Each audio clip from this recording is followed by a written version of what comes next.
I realized the best way to survive my own thoughts was to write them down. A month ago, I came across a Roblox game called Library of Aletheia. It's a place where people write stories, books, thoughts, and anyone can read them. You can share what's on your mind, what you're feeling, what's been heavy inside, or just explore the thoughts of others. I've seen people write about all kinds of things: happiness, pain, struggles, dreams, fears, and I thought to myself, maybe I could try. So I did. I wrote a book. I called it I Am Still Here. It's a book about overthinking, about anxiety, about the nights when your own mind feels like the loudest place in the world, about the days when every small thing feels like a mountain and every decision feels impossible. It's my thoughts, my feelings, my moments of doubt, the things I don't always say out loud, the things I barely admit to myself. So today, I want to share the beginning of that book with you. Not to tell you what to think, not to tell you how to feel, but to show you what it's like to overthink, to struggle, to fight your own mind, and still keep standing. This is I Am Still Here. Your calm mind is the ultimate weapon against your challenges. So relax. Bryant McGill. He had read it, heard it, seen it a couple of times. Taken as advice, absorbed as wisdom, repeated as a mantra. Yet calm didn't seem to visit him. Relax didn't fit in his head, while it was full of thoughts. The bad ones, the racing ones, spinning in circles that he could not control. He tried to breathe. He tried to concentrate. He tried to be okay, though it didn't seem to work that way.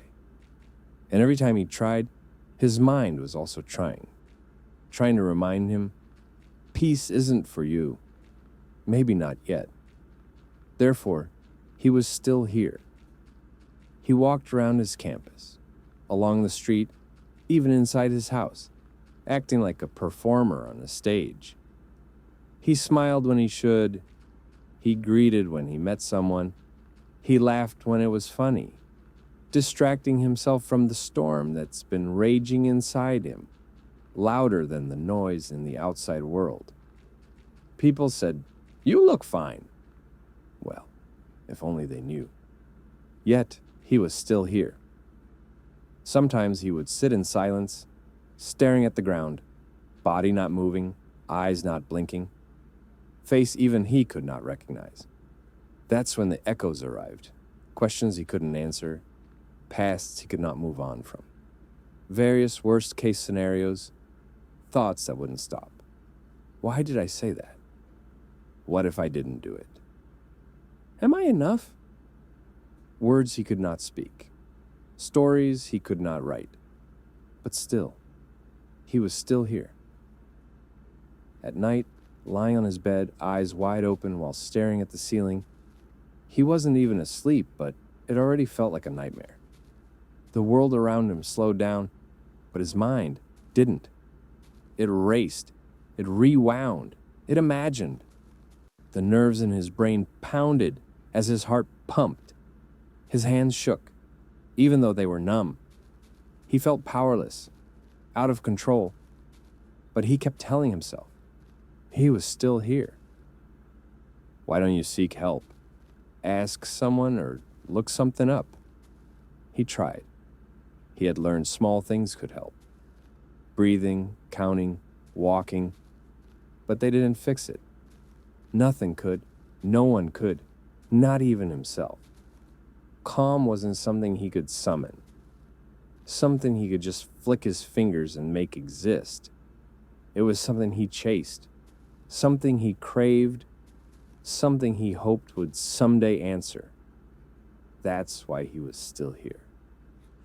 He had grown used to the storm inside him. He sat with it. He felt it. He faced it. He didn't know how he had found the courage to keep going, to keep living, to keep trying despite everything. Even when his mind raced, even when his chest ached, even when the thoughts and feelings seemed too loud, he was still here. After some time, he thought about the quote again, hoping Bryant McGill was right. He repeated it in his head, over and over and over, hoping it would make sense, hoping it would work, hoping it would change his life. He tried to feel his racing thoughts slow, tried to imagine peace settling in his chest, tried to convince his body to stop trembling. And though the calm didn't arrive perfectly, he realized that just trying, just surviving, was a kind of peace all its own. Thankfully, he was still here. And then, as he stared at the reflection on the screen, reading the words he had typed and feeling the trembling in his hands, a sudden realization struck him. The he in the story, the one who survived every storm, every anxious thought, every racing heartbeat, it was me. All along, it had been me, living, feeling and enduring everything I had written. And in that moment, I whispered to myself, louder than any doubt, louder than any fear, I'm still here.